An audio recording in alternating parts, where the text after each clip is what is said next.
Welcome to Aon at the Top, where I have the honor of interviewing some of the most distinguished executives, C-suite, and board members about their journeys and paths to success. I'm your host, Nicole Ward, the Senior Vice President of Sales at Aon.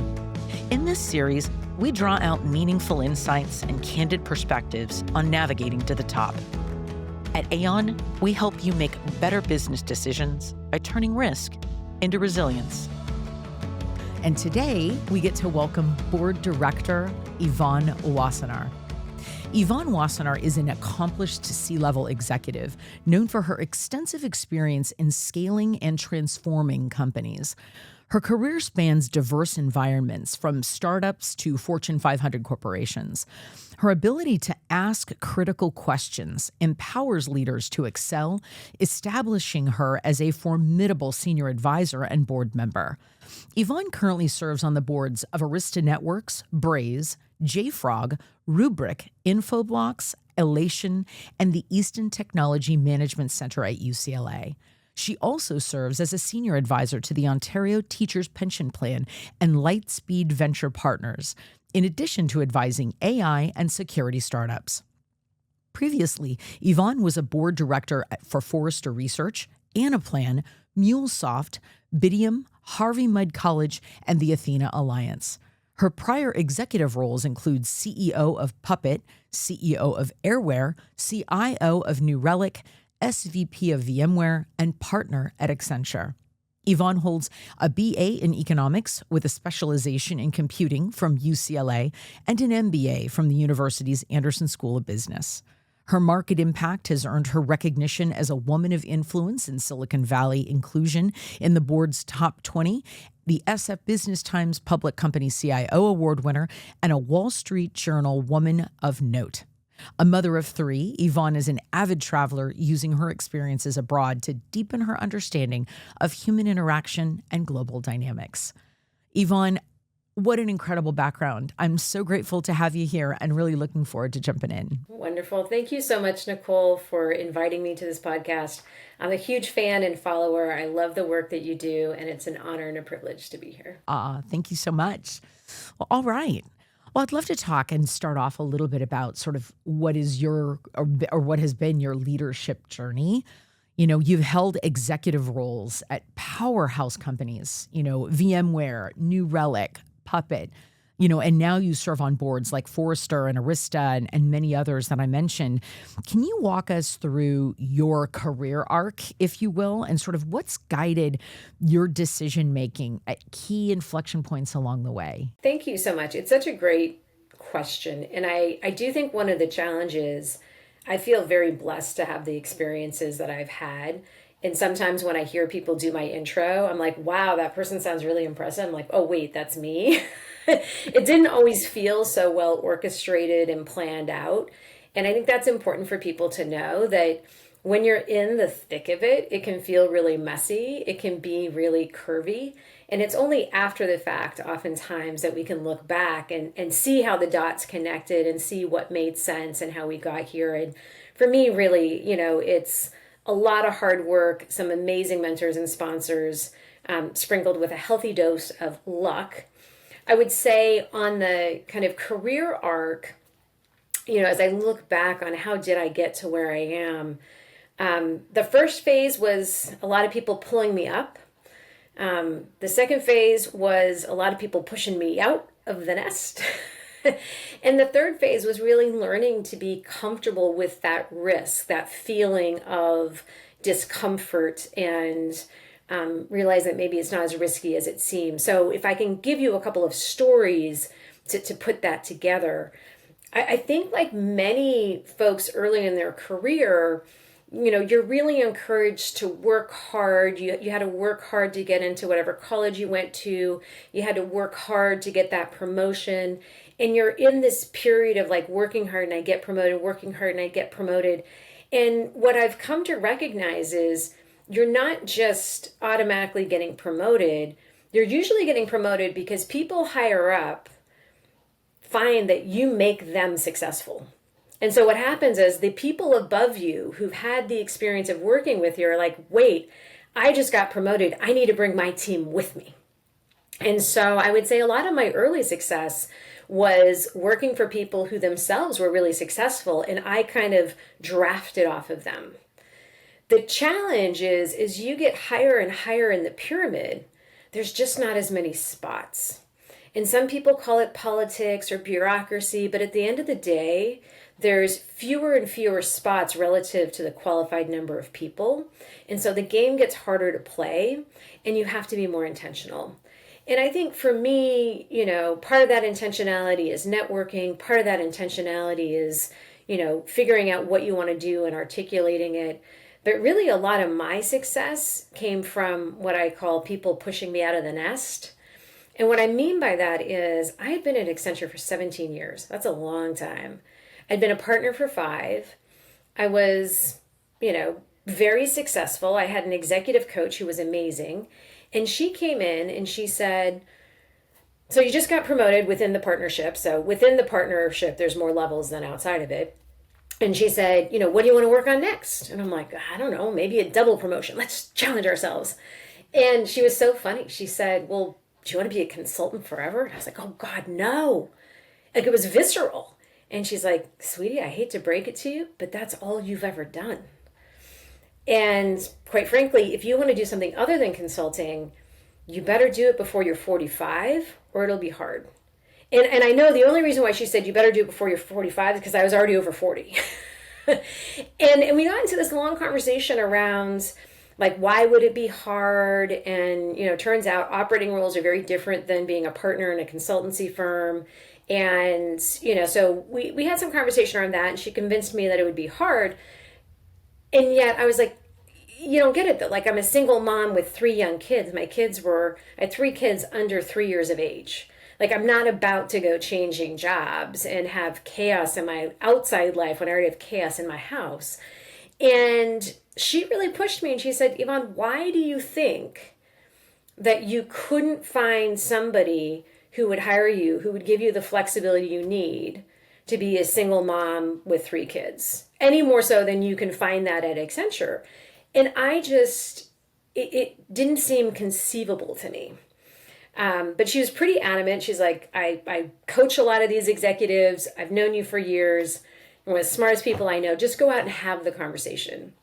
And so long story short, I ended up taking a job for one of my old clients. Felt super risky. Clearly wasn't. Like, if it hadn't worked, I could always go back to Accenture. Been there 17 years. But it did work. And then, the next big push I got was I was at VMware. I was super successful. Still a single mom, still 3 kids. And I got a bee in my bonnet that I wanted to serve on boards. And a good friend of mine's like, oh, you should talk to my husband. He's a serial entrepreneur. And Tim, lovely guy, said, Yvonne, you're one of the smartest people I know, so don't take this wrong. I'd never put you on one of my boards. And I was like, oh my God, like, why not? You just said I'm super smart. Like, why wouldn't you? And he said, well, you know nothing about startups. The smallest company you've ever worked for is VMware, which was $2 billion in public when you got there. So you don't know about raising money. You don't know about, converts. You don't know about, running a business based on cash, all these things. And I was like, okay, well, but I could learn that. I'm smart. He's like, yeah. He's like, but I hate to break it to you. You're closer to 50 than you realize. And there's something called age discrimination in the Valley. And so if you don't get some startup experience before you're 50, nobody's going to take a chance on you. And at the time, I want to say I was 46. So I like to think I was closer to 45. But he had a great point. And what he said was, again, if maybe you're going to hate it, but you can always go back to big corporate America. You can work at Cisco. You can work at Intel. You can work at HP. You can work at any big company. You could go back to Accenture. So how risky is it really? And yet again, it felt super risky. And what's interesting is that is what led me to leave VMware to go to New Relic, which was pre-IPO at the time. It was an amazing experience. And then after you do this a couple of times, you start to realize the risks aren't as risky. And then the third big turning point was I had another great executive coach. This was a different person. Like I said, I've had a lot of help. But this gentleman really helped me navigate through how some of the trauma of my early childhood was holding me back as a leader. and really helping me understand that my position of comfort was supporting other people because I didn't like to be in the limelight. And that I had a mental mindset of the world was always going to throw bad things at me. So I always had to risk mitigate. But if you think about it, for anybody who's ever skied and done ski jumps, the worst thing you can do when you're skiing down that hill to get to the jump is start to slow down, which I did once when I was a younger kid. And I got scared and I started to slow down. And then as I hit the jump, my skis crossed, I hurt my knee. It was a mess. And the reality is the safer thing to do would have been to just do the jump. And the same thing is true in your career. Like sometimes you risk mitigate yourself out of the opportunity and impact that you can have. And so this executive coach really helped me navigate that. And that's what gave me the courage and the ability to go become CEO of Airware, to go become CEO of Puppet, to go put myself out to be a board director, to do these senior advisory roles, is because I no longer was holding myself back. I realized that, what's the worst that's going to happen? They're going to fire me. They're not going to give me the role. I work hard. I'm a good person. I have a great network. If nothing else, I'll learn a lot and then I'll do all the better on the next one. And it's made all the world a difference. I think what's so powerful about that is your willingness to do the personal work, the deep work, to really look at yourself, deeply and honestly, to overcome, those even, unforeseen blocks that you had, and that empowered you to take those next steps. I think that's really powerful. And I think it's something that leaders need to do more of. We can have the numbers right and we can have the operations right, but if we're not doing the work on ourselves, we won't be the best leaders that we can be. So I love that you shared that.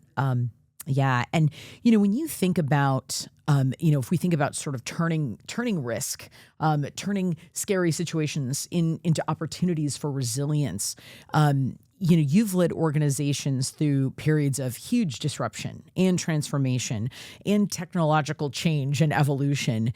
How do you personally define resilience as a leader?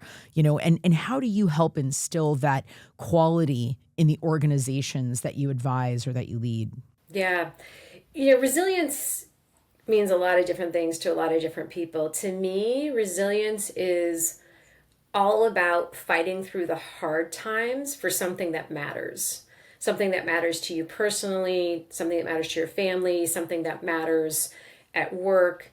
But it's having purpose and it's having grit, because things that are most valuable usually are hard to come by. And, the world's a tricky place and the world's not fair. And you have to just deal with that versus complain about it. And I think it is really important to be careful that folks don't fall into victimhood when things turn rough, but they are at a minimum a survivor, if not a thriver in those situations.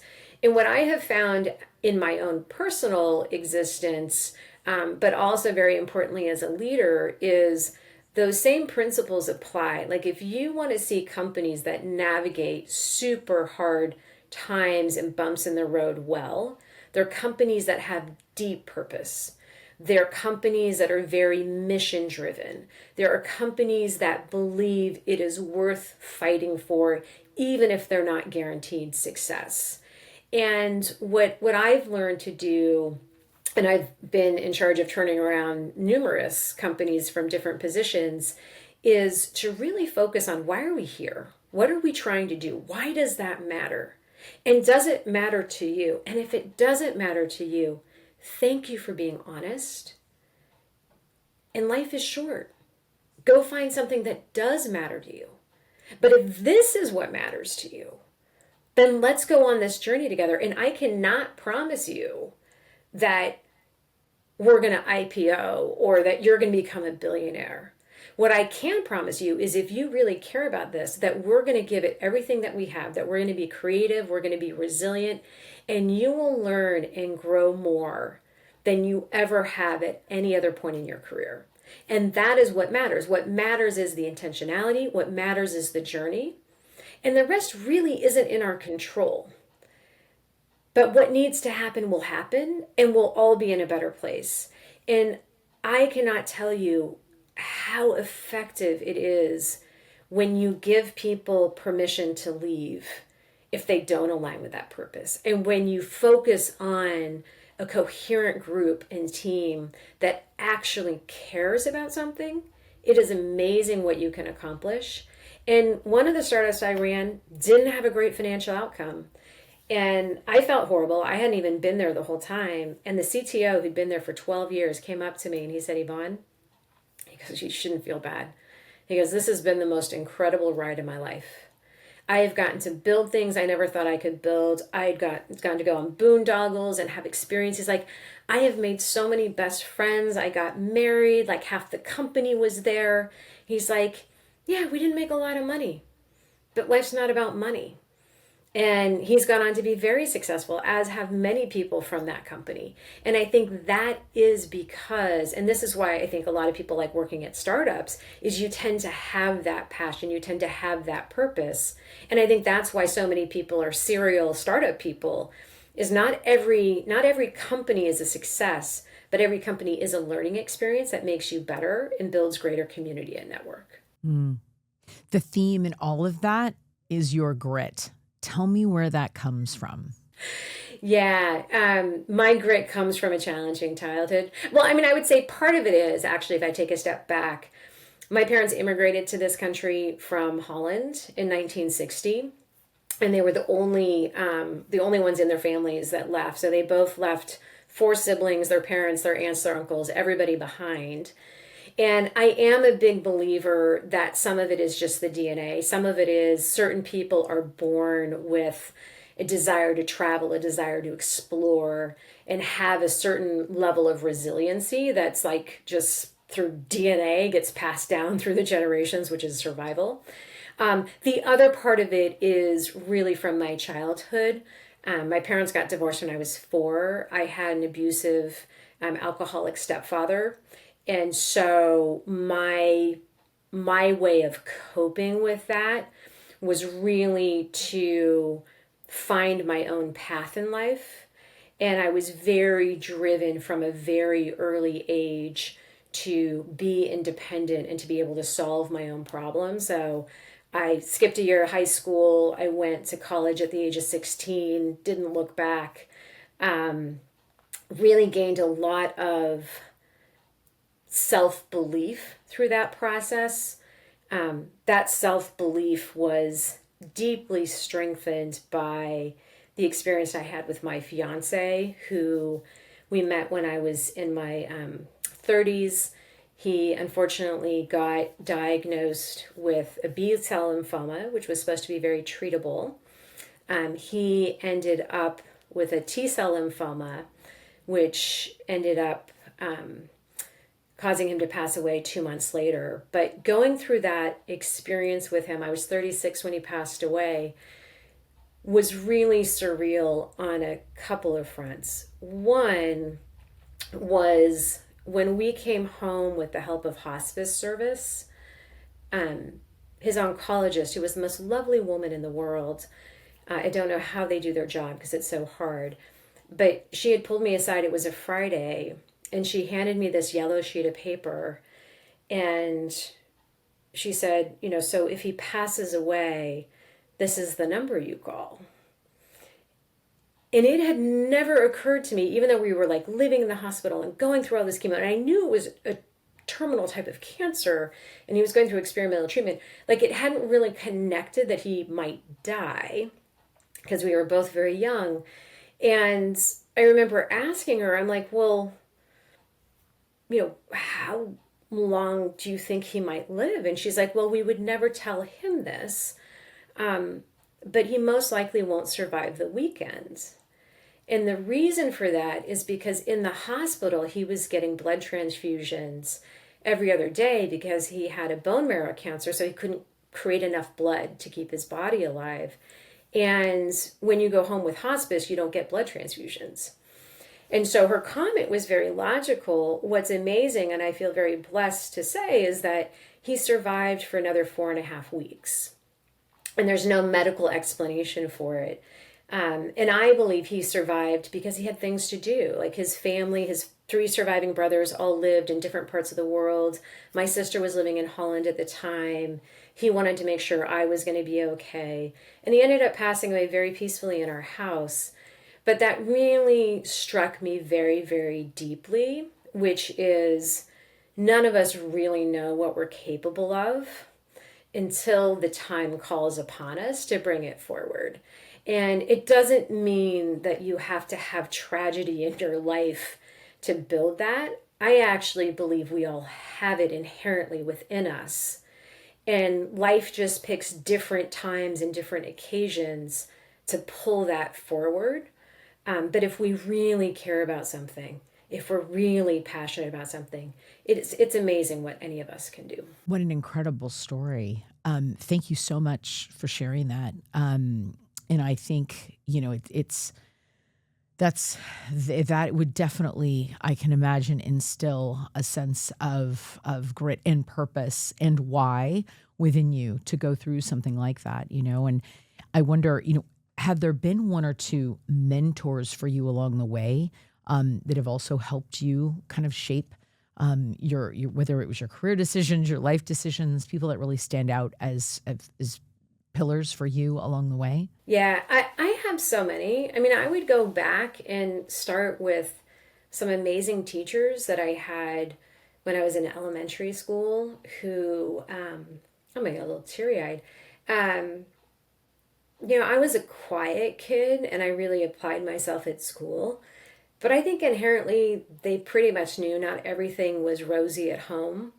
And so they always kind of looked after me and they would, send me postcards over the summer. And I remember in seventh grade, my science teacher, he helped me with the science fair and I won first prize. And so early on, it was a lot, my teachers who kind of nurtured me along. My calculus professor kind of adopted me in college and I took his programming class, and that's how I got into writing code and the start of my career and really, the path I took. I would say, subsequent to that, I was just really lucky. I mean, my client at VMware was Carl Eschenbach, who's been a dear friend, a mentor, and a sponsor who, saw something in me that I couldn't see in myself at the time and basically said, hey, if you come work for me, I can pay you more and Accenture less. And I'm like, well, what would I do? He's like, anything you want. He's like, you're super smart. Like, go figure it out. Come up with a proposal and we'll sort it out. And, assignment after assignment, he just kept giving me bigger and bigger roles that my resume didn't necessarily justify, but his belief in me did. And I do think that's part of what I have tried to emulate in my own leadership, in my own teams, and even in doing podcasts like this, is to share back some of the stories and the belief and support and purpose that has gotten me to where I am so that others can flourish in the same way. That's huge. Because so much of life, to your, to the story you shared about your husband, so much in life is uncertain, right? And how we navigate that uncertainty, it will call us forth, that grit, our sense of purpose, and what we value.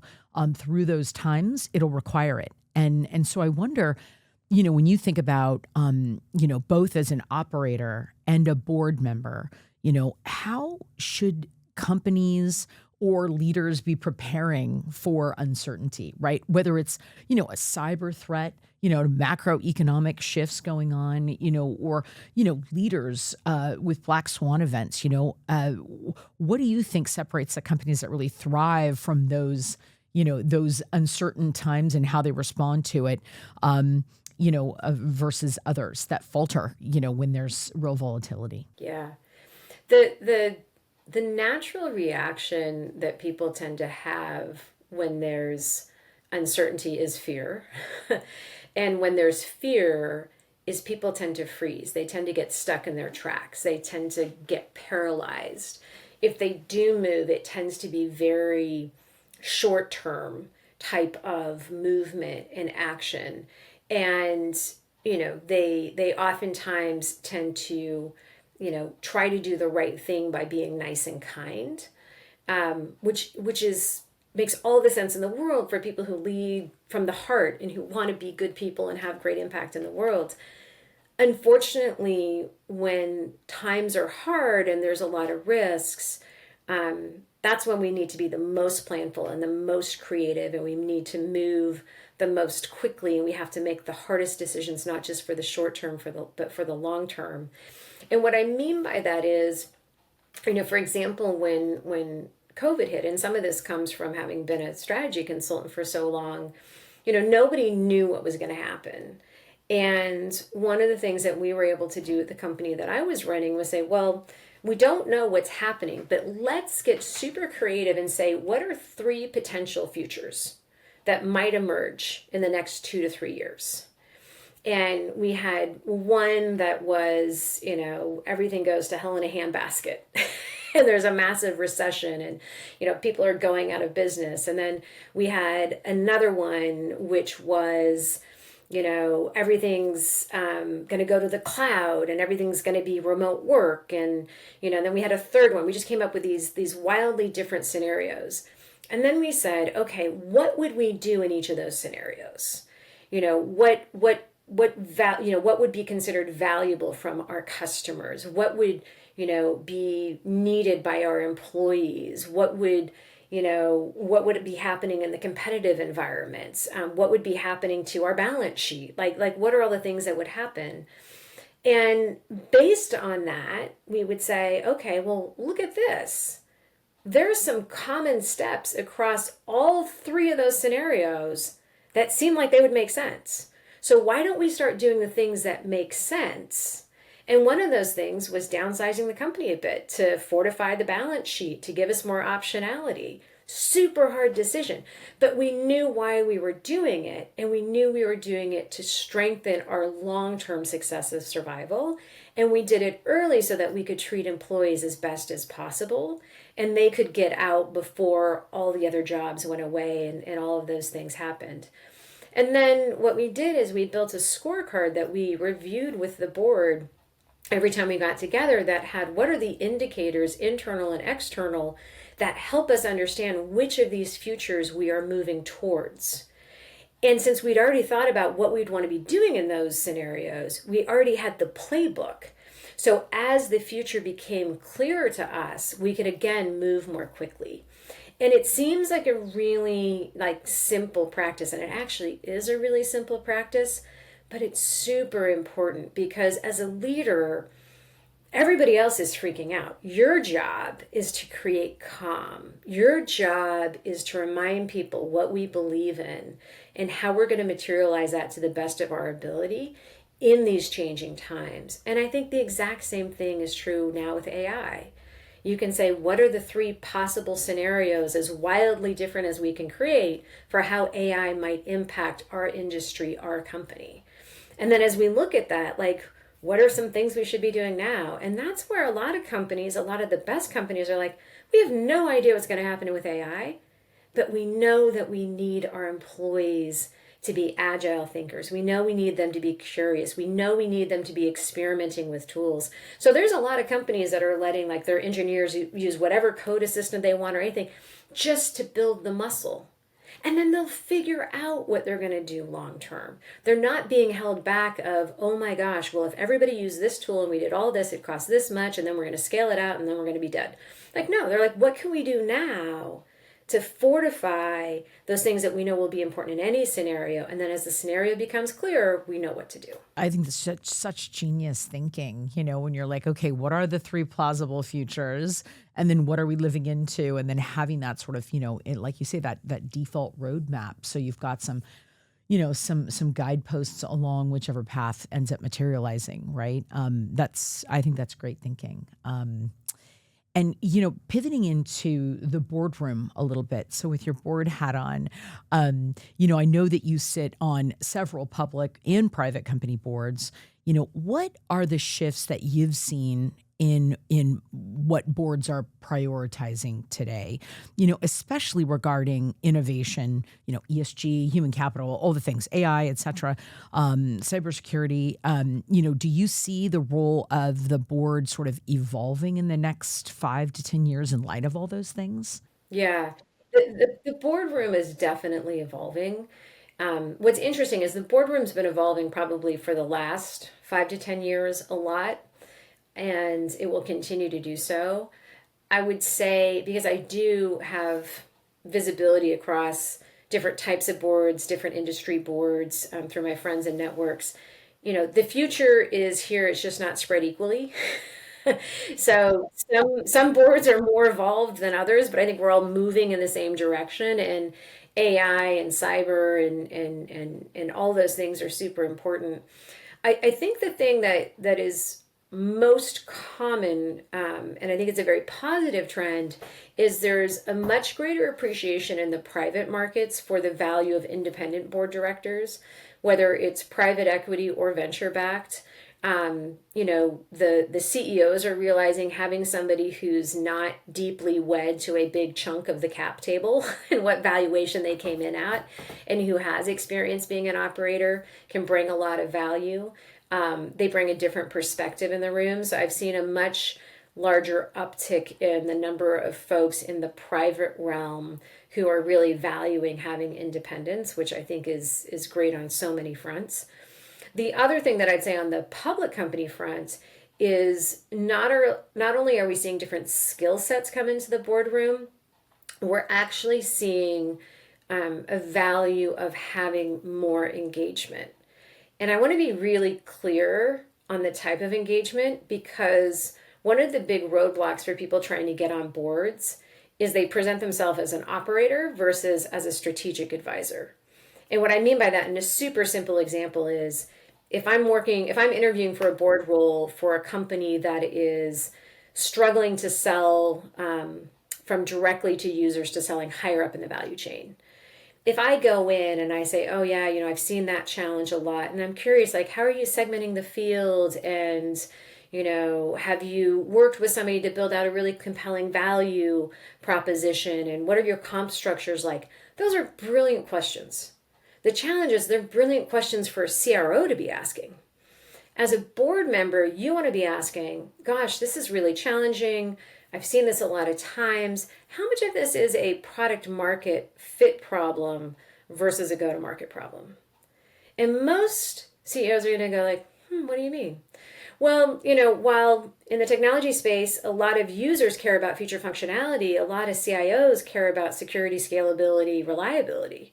And so does your product have the right feature set for the new buyer you're trying to be appealing to? And oh, by the way, you said it was really hard. How much runway do you have if it continues to be hard? What is the room you have in the beat and raise plan? And so when I say being more engaged, don't become more of the operator. You want to be the strategic advisor. However, you want to be the strategic advisor and the board member who's going to the big customer events that they hold, speaking to the customers, listening to the earnings calls, going to investor days, building relationships with different folks on the leadership team. And every CEO of every public company I've ever been on has a different way they want to do it. And every time you do it, you get better and smarter. And so it's really been encouraging to me to see we've moved from board members being more in public companies, from board members being more kind of bureaucratic governance, which you absolutely have to do. And there's a lot of governance involved in public company boards, but really driving differentiated value by being engaged in the business, being engaged in the industry, having thoughtful, informed perspectives, and taking the time to show up beyond just the 4 board meetings a year. And through that, we're also attracting a much broader set of titles. So you are seeing more CIOs showing up on boards. You're seeing CISOs starting to become more relevant in some places. You're definitely seeing people who want AI experience, but let's be honest. Like, ChatGPT came out a few years ago. When you say you want somebody who's AI experienced, what do you really want? You want somebody who understands transformation. You want somebody who understands, technology, and that technology doesn't actually solve the problem. It's people and culture that do. And so it's those types of things. So we're definitely seeing those shifts, and I think it's been very healthy, and it's going to continue to progress, which I think is wonderful. Such great examples and great insight. And I appreciate that perspective so much, especially the diversity in the boardroom, represented in the boardroom in terms of experience and background. That's just, I think, a roadmap for success, or better success than what we might have seen in the past. The thing I'd say on the diversity front, one thing that's brought me a lot of encouragement is the fact that even though there's a lot of different sets of emotions and reactions that get triggered by DE&I or ESG or other types of words that have become more politicized on a global basis now, what I have seen in the boardrooms is because of the work that we did to get more diverse people in positions of power, because of the work that's been done to build in a lot of the thinking around ESG more broadly, you're seeing a lot more continued progress in those areas as the natural flow of business, in part because a lot of boardroom hiring happens through who do you know and who gets on the pipeline to even be interviewed. And when you have more diversity on the boards, you get more diverse pipelines.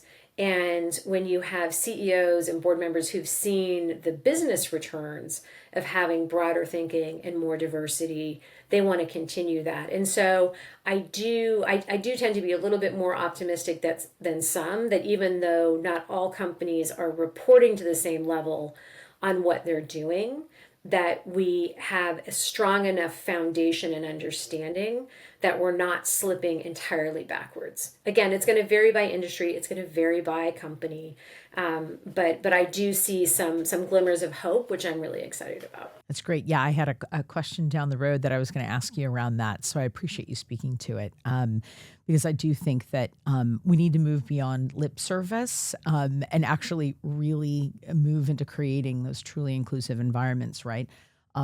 It's essential for innovation and for the best performance. Right?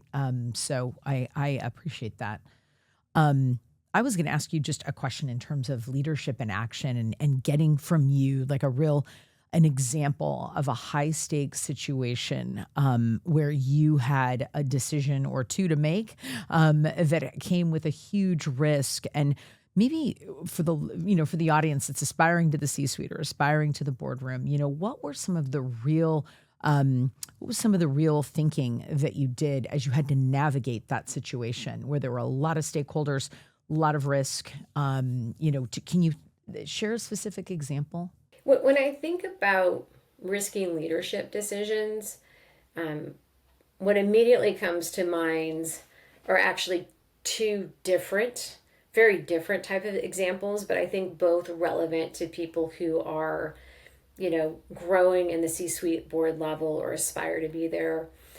One goes back to some of the personal conversation we had and finding that ability to believe in yourself and taking some personal risk. And one of the experiences that I had, I was, doing a great job at this company I was at, and at the prompting of some of my male peers, I went to my boss and asked for a broader role. And when I say prompting of my male peers, one of them actually took the time to role play the conversation I was going to have. Because I was not great at asking for things for myself, because I was still in that phase of like, I work really hard, people are going to give me things. And he's like, no. He's like, we need you to run this function. So we're going to role play exactly what you're going to say. And you're going to corner this person. And so we were at a conference, and I had been instructed to sit next to the person between the aisle and the person, so the person couldn't leave while I had the conversation. But I got cut off a little bit because when I brought up the conversation, the person said, this is a great conversation. We should have this later when I can be more focused. I'm like, oh, I failed. But I wasn't going to fail because I like being the A+ student. So I'm like, I can't report back to the team that I failed. So I found this person during rehearsals. It was like 10:30 at night. And I said, we need to have this conversation and we need to have it now. And they're like, okay, fine. And I said, this is what I want. And they looked at me and they said, that's great. I know you would do an amazing job, but you have 3 young kids and you already work so hard. And in that moment, somewhere inside of me was like, and this is somebody who I had tons of respect for and really admired, had been a very good boss. And I was like, would you say that to anyone else on your team? I was kind of buying myself time, but I was the only female on the team. And they were so honest. They looked at me and they said, no, but I care about you more as a mother than I do an employee. And again, I had to like take that in. And what came to me was, first and foremost, and I think this is really important, it's really important to separate out your emotion from somebody else's intentionality. And I believe if you start by acknowledging the intentionality, even if that's not how it struck you, you will get further in life. And so what I said was, I appreciate that because I know how much you care for me, and that means a lot. And I'm now here to tell you that I'm a damn good mother. I'm a grown woman, and if you don't give me the job, I'm going to quit. And I walked off. And I did get the job, and I did an amazing job, and we're still great friends, and he's a much more enlightened leader who would never say that again. But that's the big win there. That's the big win. You retrained him. What was so broken about that comment? Oh my gosh. But yes, I love the grace. I love the grace that you gave him. I think that's lovely. Well, and I think it's important because the reality is he was being honest. First, he was honest that he believed I do an amazing job. If he hadn't said that first part, I would have never taken the risk of saying I would quit if I didn't get it, because I would have had that self-doubt because I wasn't in that self-confident mode of my life. But because he said I would do an amazing job, that stuck with me. And then the second part was I really did know he cared. And the fact that, rather than just saying I wasn't going to get the job, he told me why, I could respond to it. And I think so many times in the environments we work in, people make these decisions, but they don't give us the why. They don't let us have the conversation. Yeah. And so I bring that up because at the time, it was really risky, but I had enough confidence that I could get another job, that I was willing to stick up for myself in a very powerful way. And that has served me well. And that experience has taught me that, and I give this advice to other people, like if it's really that bad, have the direct, hard conversation. And if it doesn't get better, leave. I gave this coaching to my oldest daughter who's 20 and, had some challenges at work with one of her bosses and she just wanted to quit. And I said, well, wouldn't it feel better if you had the hard conversation? And if they don't respond well to the hard conversation, by all means, quit. I fully support you.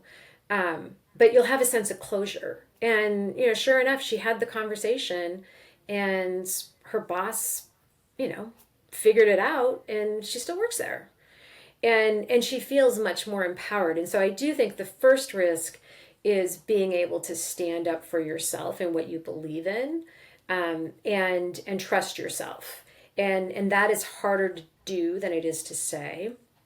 But it does fall into what I think you have to fall back on when you're making hard decisions as a CEO. One of many hard decisions I had to make was we were falling behind in a certain technology area. I had some people in the company, like a lot of people in the company were trying to solve the problem, but we had acquired a company with, more entrepreneurial minded folks.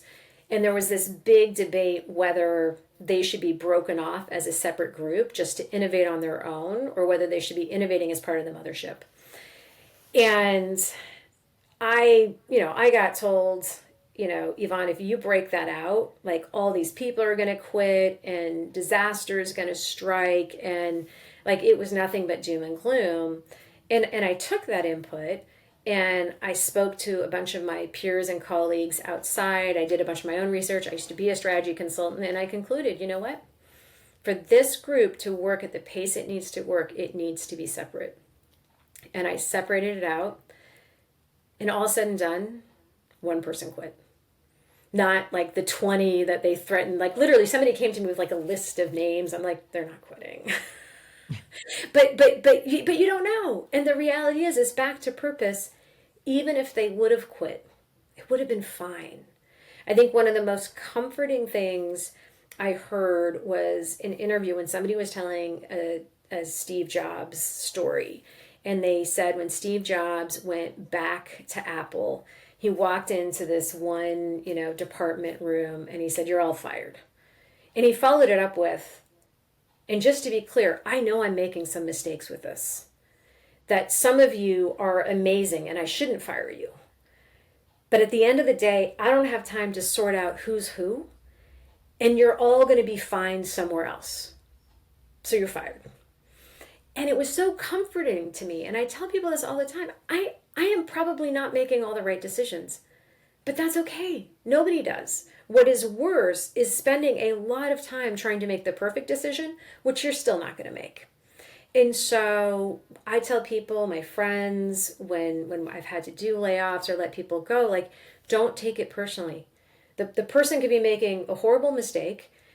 We don't know. You don't know. But what you do know is you get to go do other things with all your skills and talents. So don't think these people who are making these big decisions are perfect.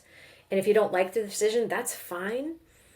The point of leadership is making decisions and learning from them and correcting and going back and going through. So you do want to do what I did, which is take in a lot of input and take in perspectives. But ultimately, your job as a leader is to make the hard decision and then to communicate the why. I think what a lot of leaders get wrong is they know it's a controversial decision. So they're like, I made it, I'm done. What Steve Jobs did in that situation is he gave the why. I have to move fast. I know I'm making mistakes. I'm sorry about that, but this is what I have to do. When I made the change, I said, you know what? There were pros and cons to both ways. Here's how I looked at it. Here's how I made the decision. And now we all need to align around this so we can move forward. And I think that's the important part, is explaining why. And don't transparency, right? Yeah. And even like when I've had to do layoffs in the past, like it's so tempting to just go and behind a closed door and turn your phone off and pretend it never happened. And what I've always encouraged my leaders to do, what I've done, is go reach out to people. Connect with the people who are mourning the loss of their friends who have just been laid off. Go help the people who've been laid off get new jobs. Acknowledge that this sucks and it is hard and it is painful. But don't ignore the emotion of a hard decision. You have to embrace it to help people get through it. And I think that's how you build the reputation. I just had a call the other day with somebody that I let go at one of my jobs. And they were very upset at the time. And it was really interesting because I tried to be really supportive, and but not everybody's always like able to take that in. And this person wanted to reach out to me. And so they talked to a mutual friend, and the friend said, absolutely reach out to her. And we had a great conversation, and I've put him in touch with some folks. And, it's one of those things, it's a small world. Like business isn't always personal. It can get personal, but your job is to keep it human, to keep it real, to keep it authentic. And at the same time, to make the hard decisions for the best of the long term of the purpose you're trying to accomplish. Yeah, it is a balancing act. I wanted to ask you about your approach to strategic and big thinking. You touched on it earlier when you're in the boardroom, and like, what is the role of a board member? And it is that strategy, that big thinking, that vision. What's your approach to that? Yeah, it's important to really distinguish, are you trying to do strategy with a small s or a big S? And what I mean by that is, like, you can be refining your go-to-market strategy. Like, that's a small s. Like, you might be breaking out a different sales team, going after a different buyer. A lot of things are going to change. You're going to have to reallocate resources. That's kind of a small s strategy thing. And I think there's a lot of great frameworks to help people work through and focus on that.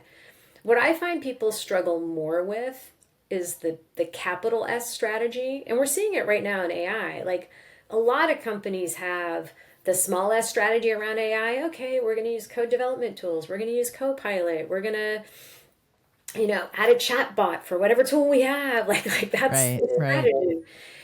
The big S strategy are the ones where you really clear the table and you think out of the box as to what could be possible. And you don't let all the constraints and all the reasons why a certain idea might fail come into the picture.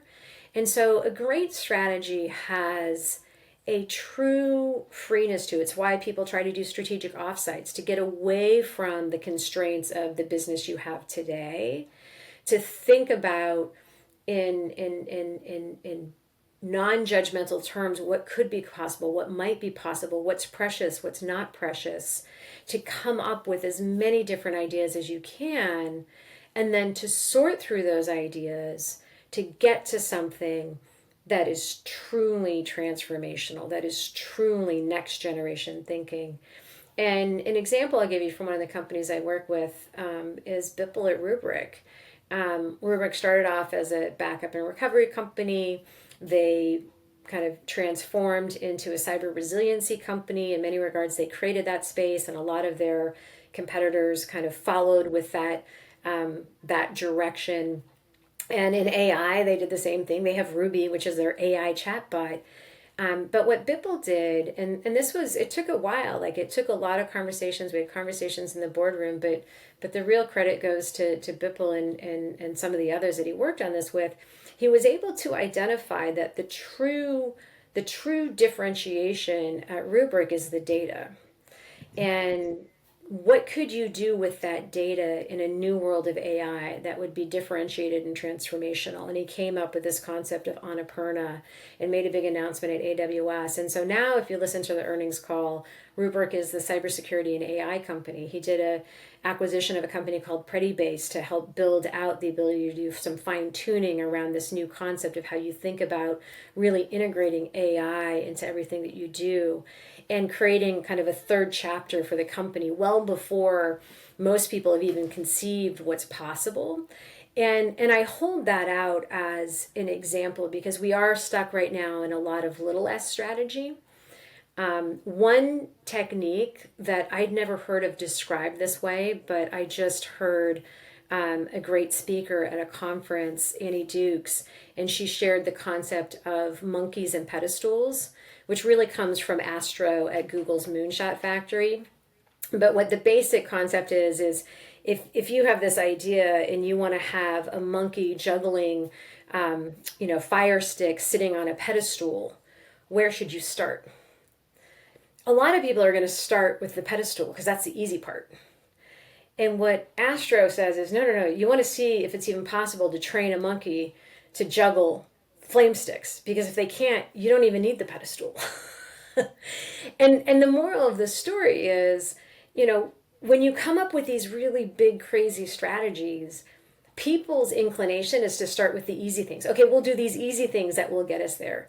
The reality is when you come up with these really transformational strategies, you have to sanity check, can you do the hardest part first? Because if you can't do the hardest part and you've invested in all these other things, that's kind of not high return investment. And so I just offer that up as a technique. I think, the Moonshot Factory at Google has lots of great lessons on truly transformational strategies. And I'm very thankful they created Waymo. I love Waymo. I live in San Francisco. So, It's so funny. I just interviewed Helen Riley, who's the CFO and COO of Moonshot this morning. And so it's funny you're bringing that up. I mean, she was just here. And what was interesting about what she said that totally aligns with what you just articulated so well is that come up with great big S ideas and then break them. Get to the no, right? As we say in sales. So it is about that, right? I love that. One last question before I go to the rapid fire ones for you. And that is really when we think about the trends that are shaping the C-suite, Are there some that are really top of mind that you're hearing from executives and companies that you advise today? Whether it's generative AI, digital transformation, climate risk, all the things, right? What are you seeing, over the next, 12, 24 months? What are some of those things? It really comes down to, and I don't want to sound like a broken record, but it really comes down to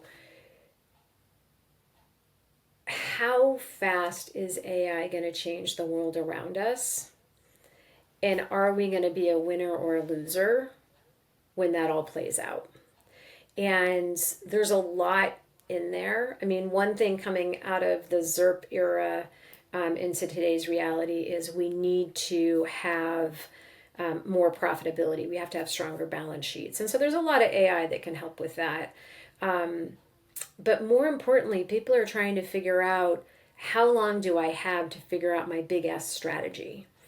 How am I going to get there? And what you're seeing a lot of the companies I work with doing, they're doing acquisitions to accelerate their path to doing more transformational things.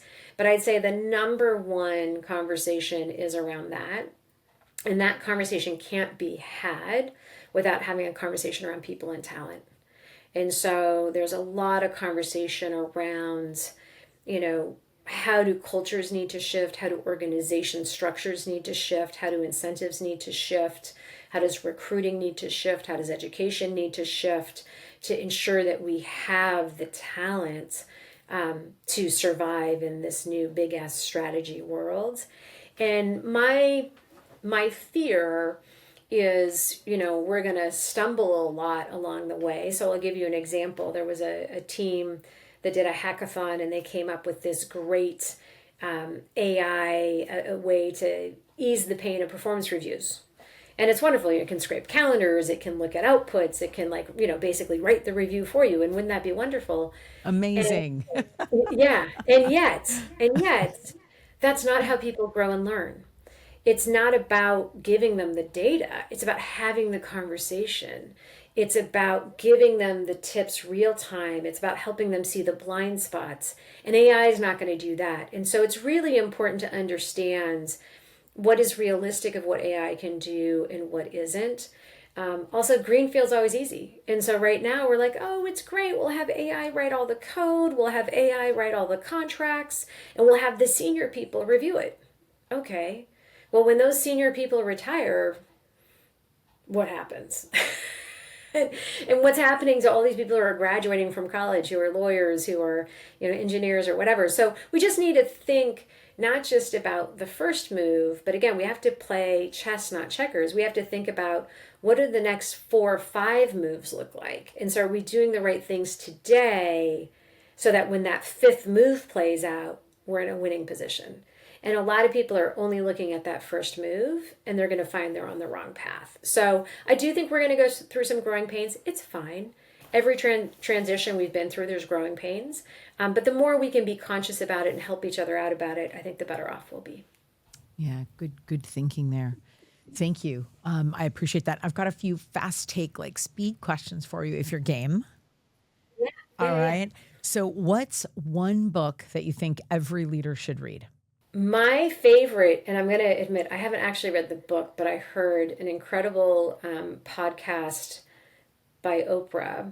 I actually heard it on the A16Z podcast, but Shaka Singori has written a second book. His first was Righting My Wrongs.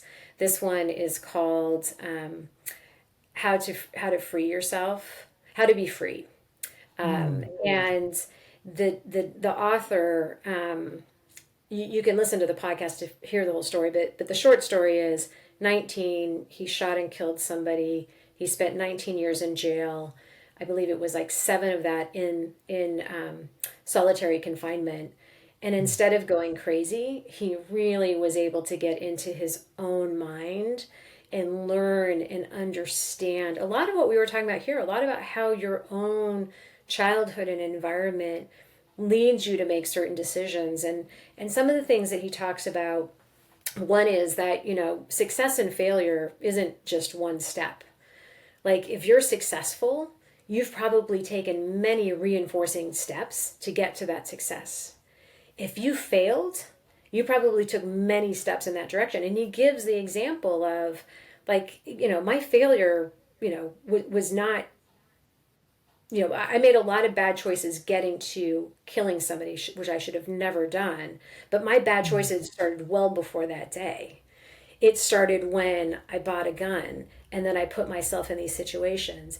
And what I find so amazing about the book, one is it really helps pull out something that you mentioned earlier, the importance of us understanding what holds us back from our own life experience and how to free ourselves from some of those limiting beliefs and some of those things that might result in us not showing up in our best way possible. And it also highlights some of these critical things like success isn't a one decision thing, like it's a many decision thing, and you're in control of that. And I do think it's a great story, and he goes into a lot of like how you can change the complete trajectory of your life if you're honest with yourself and you invest in the steps in the work to be your best self. And as I've mentioned, I've gotten to where I am because I've had a lot of amazing support.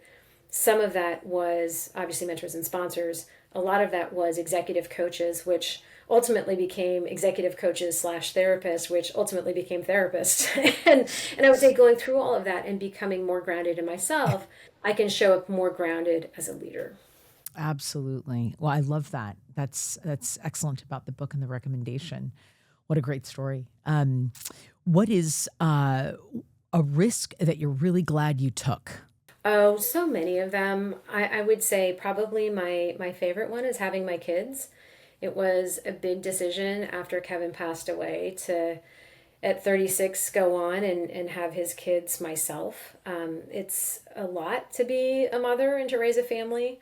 I did a lot of research into whether it was even fair to decide to have children if their dad had already passed away. And my kids are amazing. They make me a better person. They bring me so much joy. And yeah, wouldn't change it for the world. But it was pretty scary at the time. Sure. No, I can imagine. That's amazing. And then I guess one leadership trait that's non-negotiable. Honesty.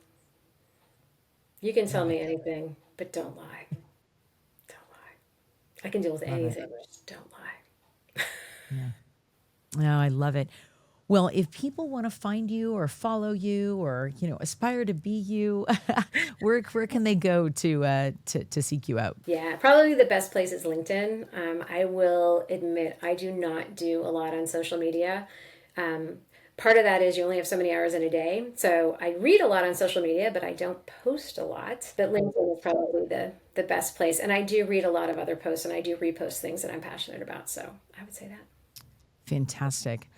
What just an incredible career journey you've had and so many great insights. I genuinely am so grateful for everything that you shared today, and I'm sure the audience is as well, and just really, really thankful that we had you and got some of your time, Yvonne. Wonderful. Well, thank you for giving me the opportunity. And again, thanks for doing this series. I think it's amazing. I learned so much. Absolutely. Thanks so much.